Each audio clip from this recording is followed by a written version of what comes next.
We are starting. All right, we're live. Here we go. Here we go. Here we go. Hershey chocolate time.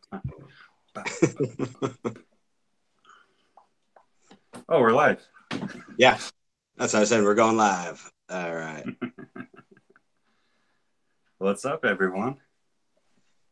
Yeah. So, John, what do you have around your neck there? I have a ball python. What kind? A pastel GHI. Oh, okay. Yeah, I could just see the tail of it, but it looked really bright. We Yeah, call her those are Nala because if you look, let me see if I can find it. The freaking lioness head on her. Oh, yeah, that's pretty cool. And then on the opposite side, she has a little antelope. That's cool, dude. That's really cool. That was a good Hi. spot too. Like spotting that out. I have a really tough time with that, but a lot of people are really good at that, like seeing things in the patterns. I actually saw that right off the bat, but there's some where my wife has pointed out patterns, and I was like, where the hell did you see that? Right. Yeah, I like that. Yeah, that's cool. And was that a girl or a boy? Did you ever This see is a that? female. Female? Mm-hmm. How old is she? She looks like maybe like She 800. is, I want to say, well, when I got her, they said she was hatched late 2017, but I didn't have the exact hatch date. So, Okay. about another year and a half. Yeah. How much she weigh? She's just under 500 grams right now. Okay. Wow. I thought she was bigger than that. Yeah, she Looks big. likes to go on strike every now and then. So, Yeah. no Yeah. choice. Yeah. I had to actually just move her down in tub size again because I moved her up and she just wasn't having it. Yeah, that's interesting. And I feel like that's kind of an interesting topic too, is like tubs versus aquariums and stuff like that. There's seemingly a lot of like controversy with that, but I've experienced that same thing when I move my one of my males to a bigger tub, which I felt like he was like the right size for. He went off food, and then I moved him back, and he went back on food. So it's interesting, like the tub sizes and stuff like that is a huge influencer on their behavior. Absolutely. I just find it funny. The smallest thing. But yeah, you're right. Tub and tank are always kind of a controversial issue. Yeah. I haven't had an issue with either one. Right. I did both. When I only had a couple of ball pythons, I was like, whatever, I'm just going to use tanks. Yeah, I had tanks too But when I first started. once I decided, okay, I'm gonna actually commit to breeding, then I finally jumped up to Rex. So Right. What do you guys think? You wanna get started? yeah. Or do you want to wait a few more minutes? Yeah, let's see. What do we have right now? We got 11 watching. Yeah. Hey, how is everyone doing? I guess it's in the chat. Yeah, thanks everybody for joining. Hopefully everybody had a good New Year's and Christmas if you celebrate and all that good stuff. Yeah, the holidays are great. They're busy, man. They're great. Sorry, I just thought about that. I'm in the office, and my son's screaming right outside, and he likes to come barging in when he knows I'm on here. Yep. Lock the door. Bad dad. All right. Hey, looking at different snake patterns and stuff like that. You have any of the smiley balls? I don't have any of the smiley balls, but I have one of my pieds actually has, like, the scarecrow mask in Batman. Yeah, she has that on her. It's no way, wicked. Dude. That's pretty cool. Yeah, that's awesome.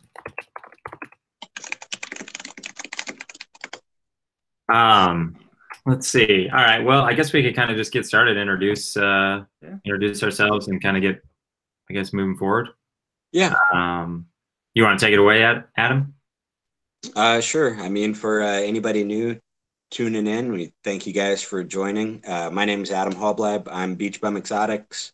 Joel is, well, say hi, Joel, so I can see you. Hey, how you guys doing? Uh, And we also have Jon Fealy tonight with Fealy's Clutch. So I'm sure a lot of you have tuned into his YouTube channel. He's been putting out a lot of good content lately. So we thought it'd be fun for all three of us to get together and just, have a discussion, have Jon tell us a little about who he is and what he's about and all that fun stuff. So You take it didn't away, tell me Jon. this was part of it. Yeah. I didn't know it was going to get personal. I thought we were just talking some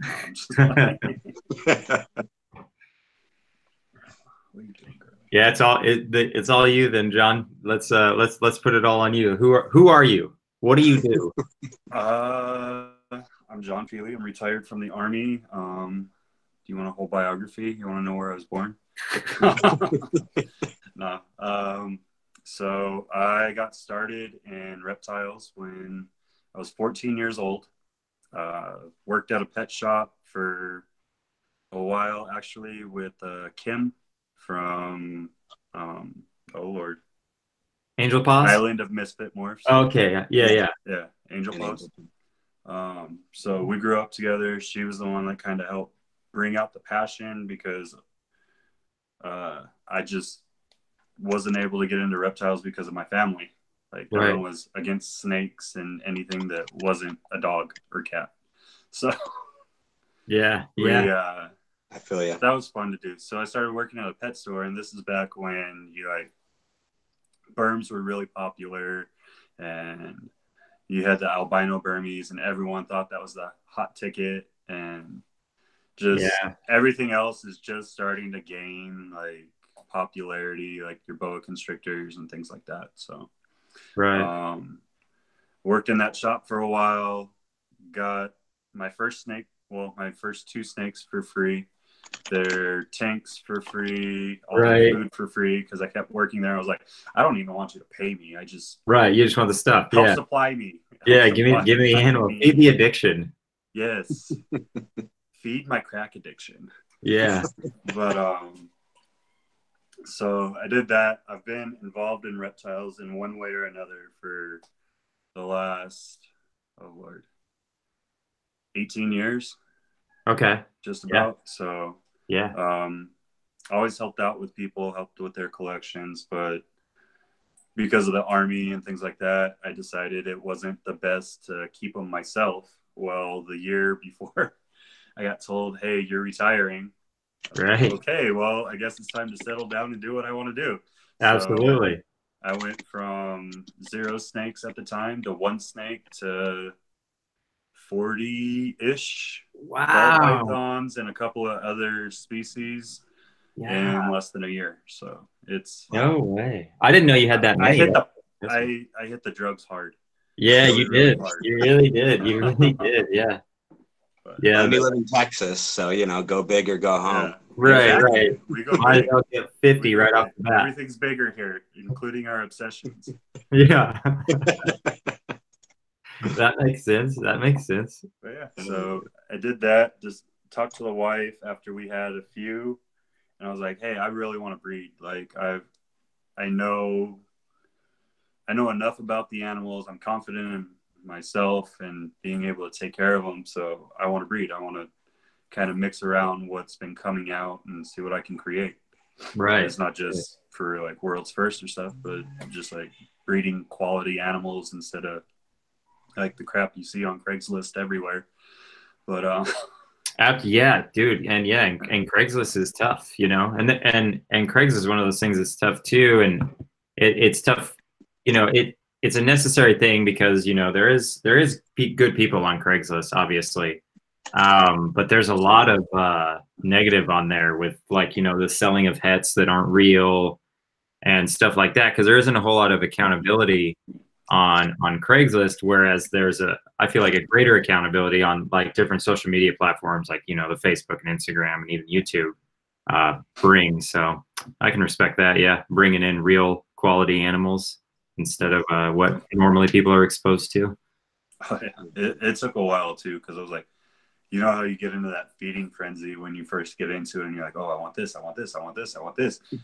I had to sit there and be like, okay, well, I know I want these genes, but let me search around for a while. So in that aspect, I did really good. Right. But for being a non-breeder and things like that, I also did the mistake of, well, let me buy my males and females at the same time. And just like the small mistakes every newbie Yeah. makes, you know? So, Yeah. Yeah. live and learn. Yeah. And, you know, that's not necessarily the worst thing too, because then you know for sure your males are ready. Because I feel like there's a lot of tendency too to think that males just go quick, and a lot of times you have those first year males that just don't get the job for you, and you've been raising up that female for 3 years, you know. So I mean, it's not necessarily the worst idea to have a 2-3-year-old male as well. That is true. Absolutely. Yeah. You know, definitely you want to, because you get those males and you're like, okay, guys, let's go to work. And Yeah. if you're rushing it, you know, you may be SOL or whatever. So Yeah. yeah, we've all got them. Yeah. Well, that's good.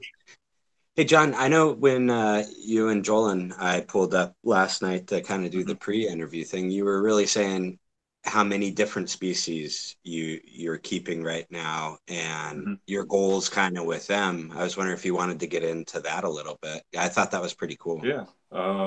So I'm really fighting and struggling with El Paso and getting into education here, just because it seems like anything that has any power here in El Paso just shuts down reptiles almost completely. So, but for the sake of education, I didn't want to have just one species. So I started reading up and doing my research on how to take care of different species. So now I have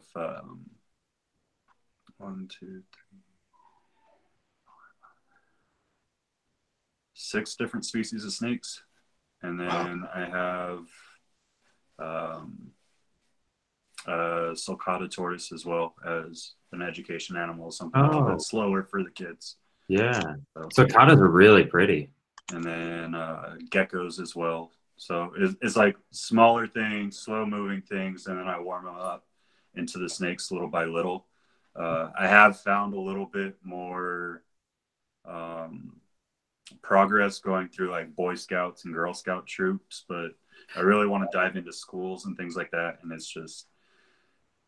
it's been a struggle. It's almost like I'm fighting Mike Tyson right. I'm waiting for that last hail maker that just puts me on my butt. So. Right. Yeah, that sounds tough. It's crazy too, because you'd think schools would be more on board just for like their, you know, science classes and stuff like that. I think it's more of a liability thing for them, but yep, it's just been a huge fight. Yeah, yeah. Something I'm going to continue to do until we get into the school systems, because there's just no one around here doing it. Right, right. Yeah, and being from El Paso, isn't there like I mean, I don't know what the weather is like there. I would assume warm though, humid, warm, or is it cold? So we're in the desert. Sometimes it's warm, sometimes it's extremely cold. Like, right. Okay. I wake up the week before Pomona, the high was like high 30s and the low was low 20s into the teens at night. Right. And then now that I came back, it's like mid 40s, 50s, and like high 20s now. So yeah, so kind of like a higher desert, I guess, like higher desert temperatures. Right. Yeah, I was just wondering how the wildlife was there. They are all in hibernation, brumation, whatever you want to call it, right? Right, right. But yeah, you get them like pretty much from March until mid-November. You can find wild snakes out there, like the rattlesnakes and like the bull snakes and gopher snakes and stuff like that. So right, pretty neat. I actually have some herping trips planned for next year with a couple of buddies. So hopefully we'll find some cool stuff. Yeah. Yeah, that's always fun. I haven't done that in a really long time, but that was always such a good time just to go out and do stuff like that. We're gonna hike mountains and see how many rattlesnakes we can fight. So yeah, there you go. Should be quite the adrenaline rush. If you yeah. Well, I guess you kind of brought up Pomona, so I guess we could kind of maybe turn the corner and talk about what your feelings were for Pomona this year compared to previous years, and maybe some things that you saw on the table that really stood out. All right, so this year's Pomona, was amazing. Pomona really is my favorite show that I've been to anywhere in the States so far. I haven't made a Tinley, but I'm hoping to this year. But Pomona's by far my favorite. Just the mass number of people that come in, and then you get all the kids that are really excited. And I guess it kind of falls back to my education. I like to see the shine in their eyes when they get to live that passion. So Right. it kind of fits into what I enjoy. But as far as snakes and animals in general, I guess I saw a lot of highway and freeway stuff, which I feel like it's gaining a lot of popularity right now. Yeah. Especially because of Billy up at Mutation Creation. Yeah. But I saw a new gene from Jimmy at Ball Life called the Cryptic. Yeah. And that was just freaking insane. Like the way it mixed in with the clown was freaking mind blowing. Jimmy seems to do that like every year, man. Like every Pomona, he'll have one clown mixed with a single gene that just blows you out of the water. He did it with a banana clown to me last Pomona, and I was just like, all I could think about was how am I going to find a way to explain to my wife I almost bought $1,000 snake when it's just a baby. Right. So, right. Yeah, I mean, it's interesting. he also did it with that pastel or coral glow calico Enchi, I think is what it was. Dude, that thing was insane. Yeah, it was like super high one. I saw a lot of different mixtures with cypress this year. Like it seems like a lot of people are pulling cypress out on their table now. So yeah. Justin's Cypress Batman was pretty bonkers, man. That was the reds on the side pattern on that snake that was pretty impressive. That was an impressive snake for sure. Yeah. But Cypress acts similar, I feel like, to what Yellow Belly's doing in a lot of clown combos. Exactly. I feel like it's a more intense color though. It's like a better Yellow Belly. Better yellow. Yeah. A better Yellow Belly. Is there such a thing? Yellow belly? There such a thing? There could be. We'll find out. So shenanigans at Pomona were pretty high this year. I gotta ask you though. Austin wants to know how much you love him from Ball and Chain. I love him enough to open mouth kiss that man. He's like my brother. You want to come out, Loki? Yeah. There you go, Austin. That's a fair amount of love, Austin. And Joel's sitting in his room right now thinking, did I really just spend the last weekend with this guy in my room? Yeah, it was great. It was great. Oh, man. Justin's table was amazing. There were quite a few guys, actually, that had some pretty outstanding stuff. I mean, RL Exotics was there. They had really good stuff. Yeah. JD Constrictors was there. Yeah. Best exotics out there. So that super GHI, super pastel exanthic or whatever he had is just like, what? That thing's crazy. I had to go back after we talked to him, and the snake that just seemed to darken for some reason. I can't remember. Yeah, the leopard. Leopard. Yeah. Yeah. The firefly. I think it was a leopard firefly. Yeah, it was a leopard firefly SK exanthic. Yeah. And I asked him if it was from the same lineage as the Stormtrooper, and he said it was. He thinks it was. He would have to verify on the records, but the cool thing is like, so he's had a couple animals like the Stormtrooper just pop out of his collection. Right. There's something going on, you would think. Yeah. Maybe. Something genetically is going on, because it seems like they always get just a little bit darker than everything else. Yeah. Well, go dark, and then all of a sudden you'll get blotches of white in them. I mean, like, dude, and that's what was cool on that firefly. Its head was white, but its rest of his body was black. It looked really cool. Wait, Austin just said he couldn't find JD's table. Austin, you're fired. You're never. Yeah. Oh my gosh. Dude, for real, man. You're out, dude. You're out. I'm about to cut Austin off. No, it was a huge show. So I mean, Austin points out a good point. It like I think the thing had to be what, like 300 yards all the way back. It was a journey. It was a journey to get to the end. Yeah, Dude. huge. So big, so big. Yeah, and what's crazy is I know I missed snakes there, you know, and I walked up and down that thing 20,000 times, and I guarantee I missed something that I was probably even looking for, you know.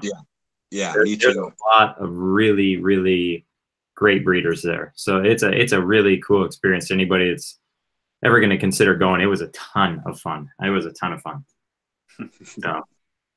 A little too much fun for some of them. Yeah, absolutely. I definitely came back hurting really bad. Yeah, I'm actually sick of having fun. I'm over it. I'm over having fun right now. Yeah, no Brendan, more fun. you definitely need to come out to one of these shows. They're so much fun. A lot of good people hanging out and fun.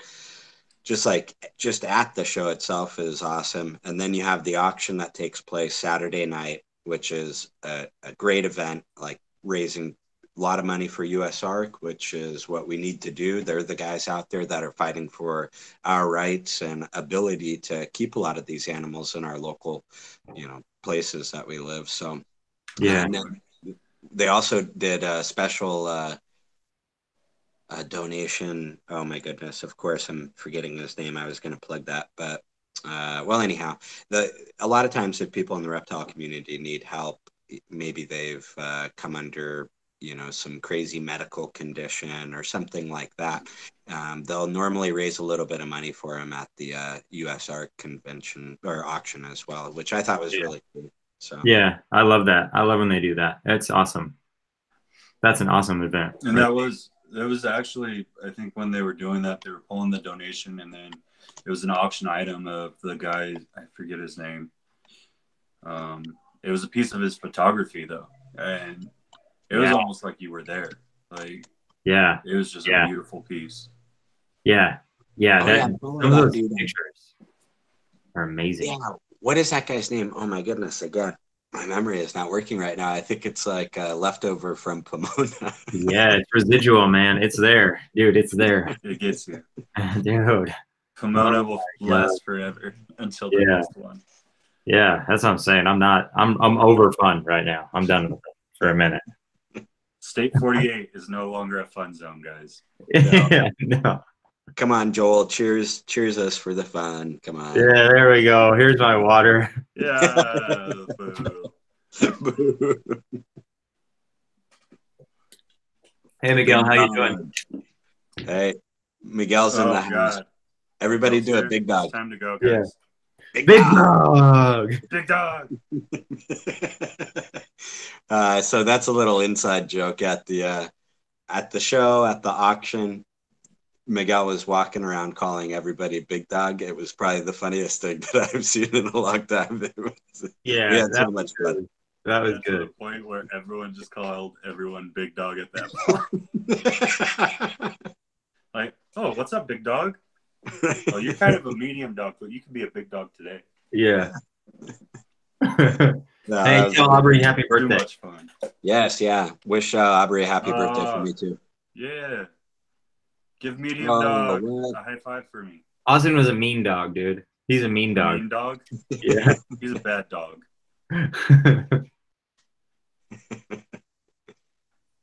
Brendan, I should be there again. I'm hoping. Is anybody going to Arlington? Yeah, I want to do Arlington, and then you guys need to make it out for that one. That one's freaking. It's a lot smaller, but just the variety that you see from. We were talking about this last night. Like the variety that you see from breeders from one coast to the other is just insane. Right. Yeah. Right. Wait, does Arlington allow hots there to be sold, or is it? At the show, I think they have like mild venomous stuff, but they have it's a Narbec event, so I don't think there's actual like full hots. Gotcha. But there are shows in Arlington that usually come like right after it that does hots. That they allow it. Oh man. Right. Like there's a show that's nothing but hots in Arlington. No way. Yeah. That's crazy. What are your thoughts on that, Feely? I freaking love it. Like, I want a rattlesnake so bad, but with a kid on the way and 2 little kids already, I was like, that passion may be put off for a little while. Yeah. Wait till they're teenagers or something, so I could be like, that's the only one you can't go near. Yeah. You can play with all the retics and carpets and everything else we have all you want. Yep. Just leave that one alone. Oh yeah. Oh yeah. That's a mean one. That's a mean dog. That's the only danger noodle. Yeah. Yeah. For a real danger noodle.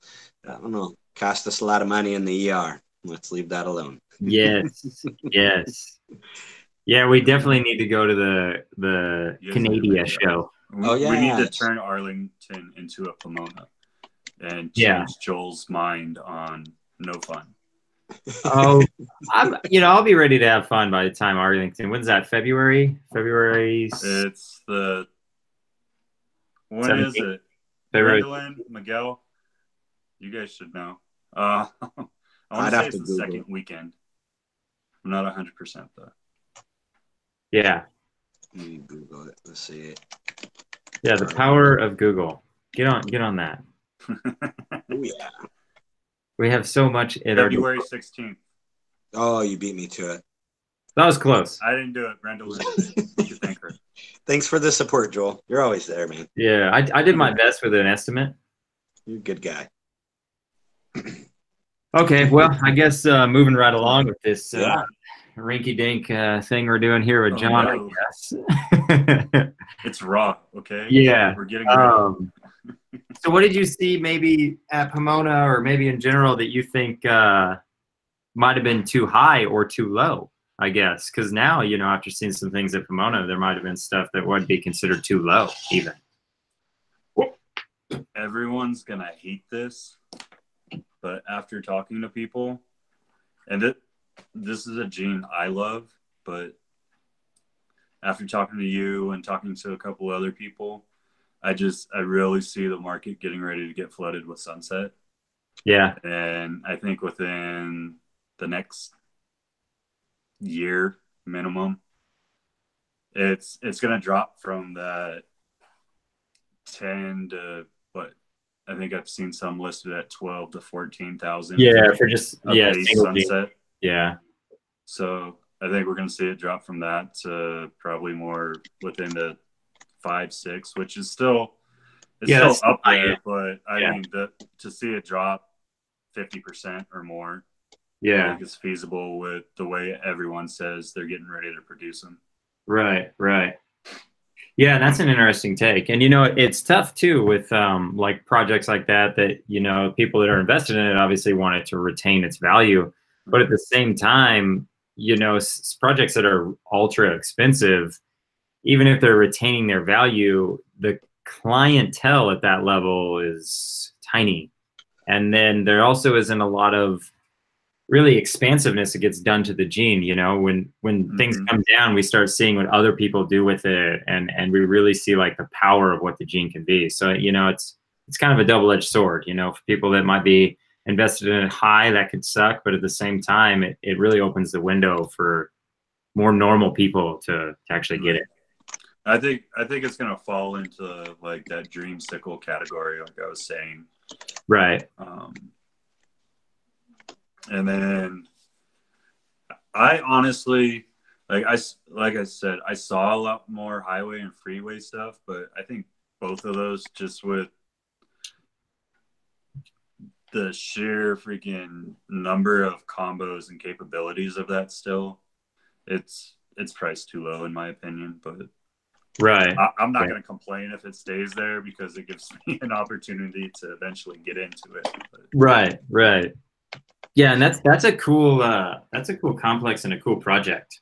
That honestly, because of Pomona, I was paying attention more to.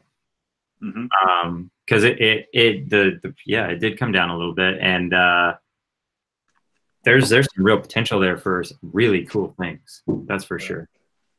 Yeah, that's interesting. Yeah, that's an interesting take on that. Yeah, it's kind of crazy seeing the differences in shows. We were kind of talking about that yesterday, that you would see, you know, since you've kind of been to shows pretty much across the country, you kind of see different snakes in different areas. So Yeah, that, I like think that's interesting. I've seen changes. Well, we were, like you said, I've seen changes of like 20-25% markings between just Texas and California, and Mhm. it's the same breeder. They know they're not going to get that there. Right, right. Yeah, totally. Yeah, exactly. It's different market, and who knows what. Also, like shows are kind of one of those things where you can't base the market too much off of shows a little bit. Just I don't know. Exactly. Yeah, Yeah, prices are all over the place a lot of times at the shows. So, and that's not always a true reflection of the market either, right? That's just one guy that's Mm-hmm. selling some animals. So, right, right. Absolutely. And that's something to consider too greatly at shows. You know, if you see something, you know, marked super low, that could just be that guy's, you know, that guy's deal, I guess. And the other thing too is some of those snakes are like, wow, this is too cheap. You know, depending on maybe who you're getting from, there might be a reason it's too cheap, you Right. know, and that's not a reflection on the market either. Yeah, it yeah. was like I know we had a couple people at Pomona. They vent every year, and they came up to me and they were telling me, "Hey, I'm getting ready to liquefy my collection." I was Hmm. like, "Well, I'll take a look at it. It really sucks because they've been around for so long, but they've lost the passion, or something's come up in their life and they just don't want to do it anymore, which sucks, but at the same time is understandable." Right. Yeah. I mean, yeah. And that's the thing too, is at that point, it's better for the animals to get out of their control, really, Oh you yeah. know? Yeah. Yeah, exactly. So I guess kind of shifting gears a little bit, ask you two questions. So what was your favorite animal that you saw at Pomona? Like either the most unique thing or just the one thing, you know, one animal that if you could mention that you saw. That cryptid clown. Oh, Like yeah. if Yeah. I could, that cryptid clown would be in my collection right now. Jimmy had a not for sale on it, and I walked by him about 3 times, and I was like, "Unlock that thing and see what happens." uh, Oh man. not that I Yeah, would that ever cryptic do clown was that. crazy. I'm not a thief. I would never do that, but I definitely Speaking of thought about it a thievery, couple of times. Speaking of thief, yeah. dude, there was that case at the show. Yeah. Man, super sad. So 818 Reptiles, Bob Mm-hmm. Gunter, produces amazing animals. He had some adults in big deli like containers, and he had a couple steal one off of his table. Fortunately, they were able to get it back. But I mean, sad thing is the guy who stole it had his wife and their very young kid with them at the time. Mm-hmm. So you know, And it was actually like we were looking through the stuff. It was the couple that stole from the shop that Riley works at too. oh yeah, It that's was the right, same couple. same couple. So Yep. Yeah. they've been pulling the same little gimmick everywhere they go, where Yeah. they use the baby stroller as the way to get out. So And Big really tough. Dog, our guest in chat, he's the one who got it on film and pretty much I think apprehended him or was right involved with all of that. So Yeah. big shout Yeah. out to Miguel. Big Yeah. Dog. That was nuts. But, That was nuts. I and can't believe he caught that on camera. yeah. Mhm. I think the one good thing about Pomona is they didn't have a way to make a quick exit with it at that point either. Like Right. Because you have a you can't stroller. run away. So why you would go in the very middle of the show and try to steal something, that just shows how dumb they are. But Man, totally. Yeah. Yeah, that was crazy. I am glad they got caught though, and that his snake was returned, because that's the unfortunate side of shows, I guess.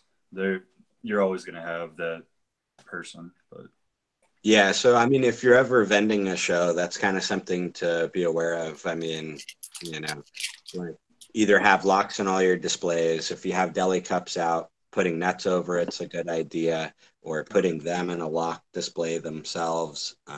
Bunch of different ideas, but yeah, just a kind of something to be aware of. It sucks, but it's it's a reality of the world we live in. So it is, and it's unfortunate, but like you said, it's the way it goes. You know, what you know, Sheriff Big Dog. Absolutely. Hey, Dave's in the house. Hey, Dave. Okay.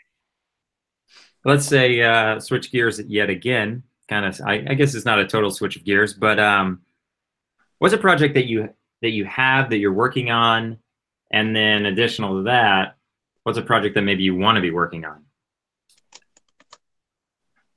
GHI.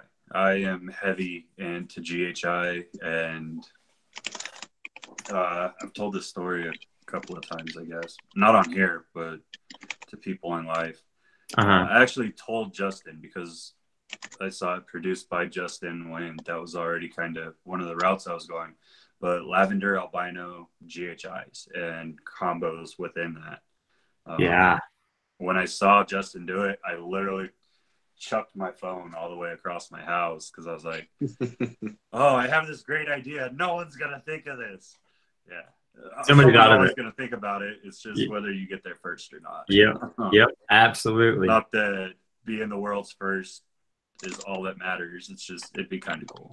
Absolutely. Yeah. It's something to hang your hat on, you know, is your idea. You put all the work into it and it came out great. And, you know, it's just something to be proud of. And I think that's what needs to be more of, I feel like, in the industry, is being proud of your projects and proud of your animals. And then that way you're always going to produce awesome things, and you're never going to let anybody down with a sick snake, or, you know, like your quality is always going to be there because you're proud of it, you know? So I like that. That's good. And then one that I really want to get into is probably the Freeway project. Yeah. I keep finding myself coming back to it, just the striping on the back, and then the way you can really play with sides depending on what enhancer genes you put into there. Or this is the typical, but everyone wants to be in Desert Ghost. Like, it's just a gene everyone should have in their freaking collection. Yeah. Oh yeah. But again, it's one of those genes that's like right at that price range. Either you're going to be serious and you're going to really dive into it, or you're going to wait. Yeah. I could see that. Yeah.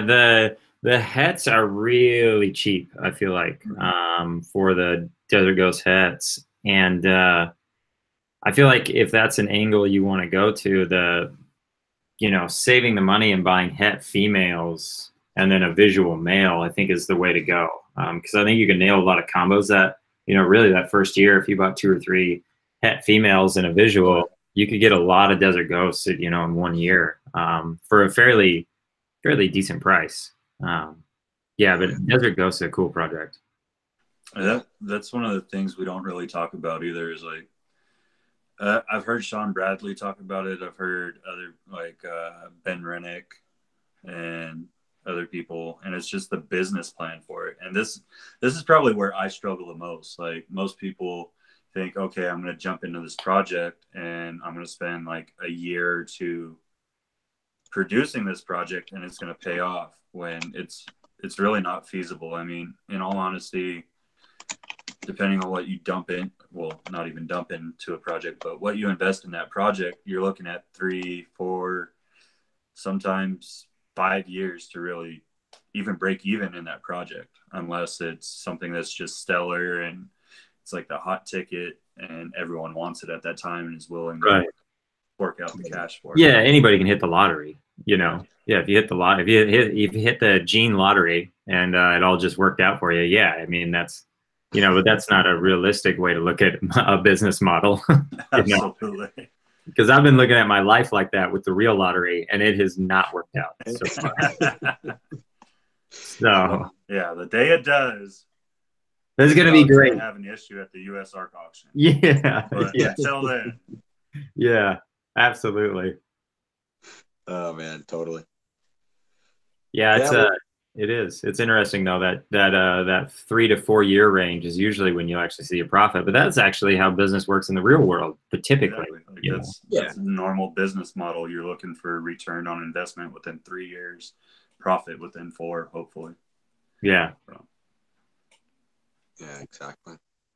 Well, and that's kind of important to bring up, right? Like I was talking with somebody over Instagram direct message the other day, and it started out just kind of like a question of, hey, I have these snakes. What do you think would work well with them? And I always came back of, well, that's a very personal decision. You really have to do your research, figure out what you like out there, and then also just don't produce to produce, right? Because Exactly. all of these animals, I mean, they're living creatures, right? As pretty as the paint jobs are on them, we can never forget that all of these things are living. They deserve the respect of any other living creature, and so that goes into the planning of your projects as well. You got to really pick what you're doing and not just create something to create it. Right. Exactly. Yeah, I do. My kind of my take on that too is I like to not produce more than I can keep this year. Right. I don't want to be at that 30, 40 clutches a year if I know I can't take care of that worst case scenario for the rest of their rest of their lives. And I think that eventually might deviate, as time goes on, but that's kind of what I want to be at, for the next little while until maybe I get a little more established. I never want to be in a position where I can't take care of all the animals, just because of that, because they do deserve all our respect, as does anything else. Yeah, 100%. And yeah, so I think that's important. Man, we had a great question pop up from Will over at Roll Canadian. Oh yeah. That's a Yeah, good question. I think so. I think you guys want to segue into that one. So Yeah, for sure. I'm honestly like, I've been so focused on this, I haven't been looking. Yeah, sorry guys. That's your job, dude. No, you're all good. We got that. Adam's face is so too Will's pretty question for me. was, gotta focus on that. Yeah, so Will's question was, what do you think? And I'll ask you, John, what's the biggest sleeper gene in your opinion, regarding ball pythons? I think that's just kind of where we're focused right now. The biggest sleeper gene? Underappreciated,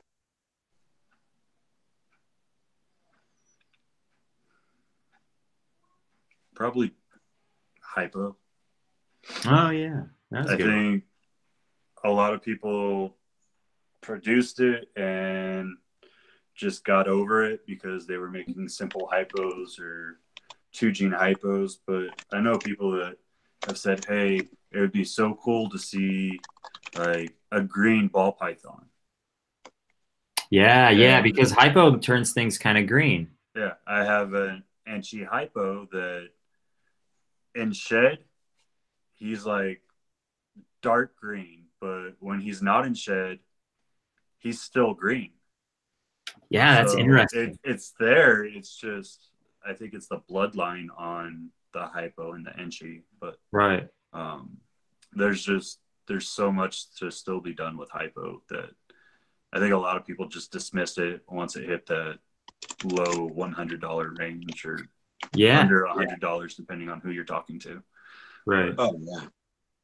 But now you're seeing, I feel like, a slight increase, because we're seeing a lot of new things kind of get plugged into it. Like even just, it's not simple because they're both a double recessive, but the hypo pieds and the hypo clowns and stuff like that, that looks amazing, just amazing, So I think that's a cool gene. I think that's a cool gene. The hypo sunset, that was freaking. Yeah, the hypo sunset. Wow. Wow. Yeah. Wow. What about you? That one sold me. I'm not gonna lie. That one sold me. Nah, now you're changing your tune. Sunset, but there's just no way I would ever buy into it. And after seeing that, I would probably buy into it the day I had the money. Yeah, just give it to me. Yeah, dude, for sure. Yeah, in all honesty, that one really sold me on the sunset as well. I was like kind of on the fence, waiting, and hadn't invested in it or anything like that. And then when the hypo sunset, I was like hitting up Miguel and other people. I was like, all right, so I'm sold on the sunset stuff. Sign me up. How do I get into this? Right. Do you want to work a deal? Right. Yeah. That hypo sunset is perfect, dude. Perfect. Yeah, and then I think he had that pastel too, the pastel hypo. Mm-hmm. Yeah, I'm pretty sure that animal that he posted had pastel in it. Yeah. He wasn't sure, so he just posted it, I think, as a regular hypo set. But yeah. Let's see, I'll take a quick stab at that sleeper gene and just, basically plug myself. But the bongo gene, man, I just kind of picked up a bongo. Dude, I've seen some pretty cool stuff that Ozzy's been doing with bongo, and I feel like those a couple genes kind of all came out at the same time, and I feel like bongo was kind of not taken. And I think Ozzy saw it, and when you have a guy like that working a project, you see what can be done really quick. So, because his level of genes he has in snakes is just amazing, and his snakes are all so beautiful. So it's like, seeing some of the combos he had, that seems like bongo's interacting really well with yellow belly and cinnamon, and it's making a really red snake. So it's cool to see kind of the way it's going on. And the super bongo is actually pretty cool looking too. It almost has that like creamy look to it, but yeah, I'm really happy with that. I can't wait to move that into a direction in the near future. Yeah, I agree with I you. just thought about it too. Sorry, I didn't mean to interrupt you guys. Blitz. Yeah. Everyone goes after. Oh yeah, hurricane. The hurricane and Trick. What's the other one? The trick. Yeah. Yeah. But not a lot of people have, and I mean, there's speculation that they think trick and blitz are the same thing, just different bloodlines of it. But we'll see. People are still trying to prove it out. But I have that in my collection, and I really can't wait to put that into GHI combos and stuff like that. So. Oh, GHI? Is that what you're going to take it into? I want to just make a completely whacked out pattern that no one's ever seen before and see what happens. People might like it. People might be like, this dude's a freaking idiot. But at the end of the day, yeah, it's a direction, man. Look cool, so I'll at least do it once. Yeah, heck yeah. What about you, Adam? What do you think? What do you got on the sleeper radar? I think the super normals. Yeah, that and clown. Super normals. I don't know, man. That's such a hard question right now because I feel like there's so many different directions out there people are jumping around with. I mean, bongo is a really good one. Hypo 2 is being underrated. I mean, I know Desert Ghost has been picking up speed a lot lately. It's an older gene, but I still think that it's underrated as far as what it really brings to the table. Yeah. Yeah, absolutely. Yeah, Desert Ghost has just barely been touched. Ooh. I feel like. So Will threw out his, which is Shatter. And that's a good idea too. Shatter is another good one. Yeah, so I don't really know what Shatter is. Do you guys have any knowledge that, or even Will jump in on that too? So the Shatter, if I remember right, it's another. It's one that kind of falls in like hurricane or acid or things like that. Just a really whacked out freaking pattern gene. Right. Yeah, I don't remember who originated it or anything like that, but it's kind of shattering the pattern. You have Hydra. That's a freaking great one. Hydra is a good one. But yeah, Shatter is a good one. It's almost like a Calico, but throws blacks. Oh, okay. I forgot that's what the Shatter was. That'd be something really cool to throw into your collection too, Adam, because you like to do a lot of snow and axanthic stuff. Is to pull the Hydra into it because it really expresses the silver in the heads instead of white. So that'd be something that'd be really neat to jump into your projects. Yeah. Yeah, I don't think I've ever seen that by Rennick, so it just makes it that much cooler. So absolutely, hands down. Oh man, the atomic gene. Somebody brought that up. Yeah, that one's crazy. I mean, kind of shifting gears just to talk about genes. Yeah, genetic paradoxing snake. Shoot, doesn't get better Right. than that. So, Joel, should we ask him the question about like starting out? And what do you think? Yeah. Yeah. Yeah. So that's kind of, I feel like kind of where we've Good segued our segue. way into. Uh, Yeah, I think Okay. we can kind of make that one kind of quick. It's almost coming up on an hour. Appreciate everybody hanging out with us and all that good stuff. We don't want to keep too much of everybody's time. So, Phil, let me ask you this one question here that we've been asking everybody, and it's kind of a two-parter. So, first part is if you were given $3,500 today, right now, in the current state that your collection's at, what would you do with the money? And then the B part of that is if you were given $3,500 to just start out where you didn't have any reptiles, what would you do with it? Honestly, $3,500, I'd probably find my way out to California and hit up Craigslist all over California and find a bunch of different sized racks for cheap to yeah. expand my whole setup. But So infrastructure? absolutely, Okay. 100%. Overhead and infrastructure is all it would go to. Yeah. That's a good answer because not a lot of people think about that. The infrastructure is crucial to all of this. Crucial. Starting out, it's kind of lame, but I would probably do the same thing because that was my biggest issue. Either that or I'd blow it all on one awesome snake. Yeah. Yeah. It started that way. Yeah, like just Yeah.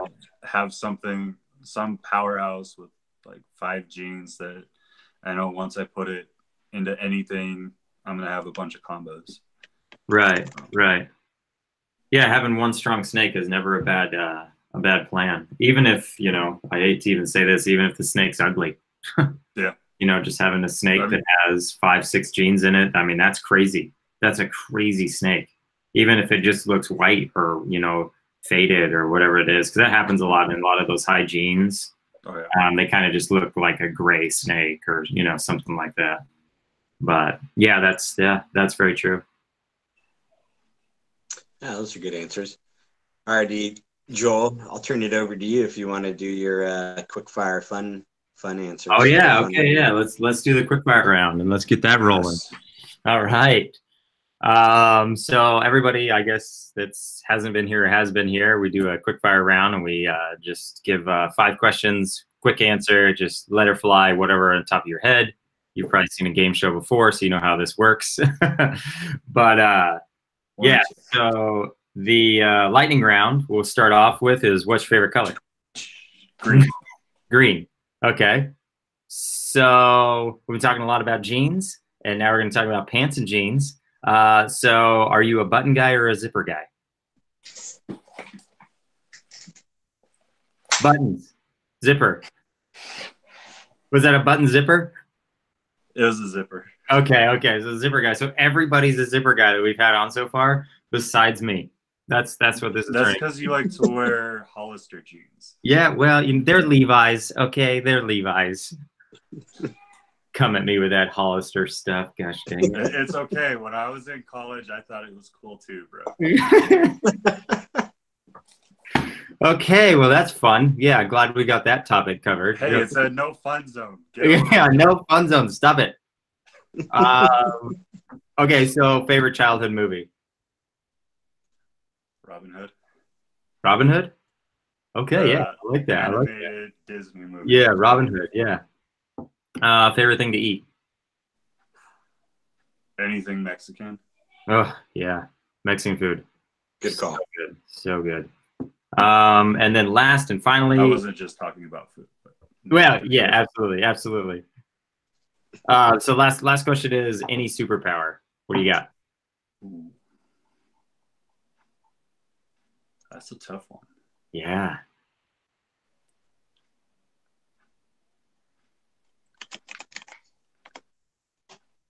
I think I'd want to be like Jean Grey. Okay. Just like unlimited psychic powers and basically the strongest mutant of all time. Yeah. I think it'd be awesome. Absolutely. Yeah. I can do anything. Just don't turn into Phoenix, please. Yeah. Well, I am a redhead, so. Yeah. You know, there's that. Yeah. Is it, so here's my question. Is it a superpower to be your own genie? Could you just be your own? Maybe. I have the superpower that I grant wishes. To myself. How awesome would that be? You could have all the I have a superpower to grant wishes to myself. Like, I really like that snake. I wish I. You know what? Let me go ahead and get that snake. Yeah. There you go. Okay, well, this has been great. I just wanted to, maybe turn it over to the audience, see if anybody has any quick questions for you. I don't want to keep everybody too late. I'm sure you guys agree to that. Yeah. I'll just keep them on here all night. It'll be fun. Yeah, you guys stay here. I'm not in the comments today, so I can't talk shit there. I got to do it here. Right. Yeah. Yeah. There's a question that requires a specific plant. Oh, no. You be quiet, Harrison. Harrison, you'd be put on timeout again. This is beach bum on you. Hey. We've done it before. We'll do it again. They can't silence me. All right. Well, yeah. No questions. Then really appreciate everybody tuning in here. Thanks for having me on, guys. Oh, man. Had a fun time with you, Fealy. Definitely. Yeah, it was a really good time. Pomona was a ton of fun. It's been cool to get to know you more and more as time's gone on. And I feel like you got a lot of stuff coming up in the near future. So that's some cool stuff. Yeah. And then you guys want to promote? Yeah. If I know what you're talking about coming up. Yeah. Go for it. I think it'd be great. All right. So this Sunday? This Sunday the 13th? Yep. That came really quick. Yeah. This Sunday all three of us will be interviewing on my channel with Sean Bradley. So Sean Bradley, uncut, raw, curse words and all. Yeah. So yeah. It's a little scary, but awesome at the same time. I'm really looking forward to this, as I'm sure you guys are as well. Absolutely. Yeah. He's a hell of a man for this industry, and should be a really good time to get to talk to him and hear what he has to say, man. Because he has not only does he have a lot to say, but he has a lot of good things to say. So that's good. Mm-hmm. Yeah, and he's a wild man, so it'll be a crazy fun show. Yeah, exactly. We'll probably get a couple arguments out of him, so that's how. I'm sure it'll come right from the start. Yeah, absolutely. Just warning everybody, we're going to up the rating on that one to an R or NC-17, so just be prepared. Yeah, probably don't put it on the TV. On my channel. That's going to be the only video that'll ever get viewer discretion advised. Absolutely, yeah, absolutely. Yeah, that'll be a good one. Hey, before you get going, Will did pop in a question. We might have been too quick with the lag and everything like that. I don't know if you have a quick second to ask it, but what is your kind of dream species to work with? Or no, what species do you want to work with? So dream species. Is that going to me? Yeah. You're going to have to watch what comes up tomorrow to find out. There we go. You got your dream species. There we go. I don't, but I did a video with one of my dream species. Okay. And it comes up tomorrow. There you go. There you go. So tune in to Fealy's YouTube channel to check that out. Yeah. Most definitely. Thanks for the plug, Will. That was a perfect segue into plugging this video tomorrow. Absolutely. Good job. Will's always killing it, I tell you. Yeah, man. That's why he's the Canadian big dog. Yeah, dude. Yeah. All righty, guys. Well, I think we all do the Joel sign out here. There we go. All right. Thanks, everybody. Have a Yep. good night, guys. Talk to you guys soon. Have a good night. You too.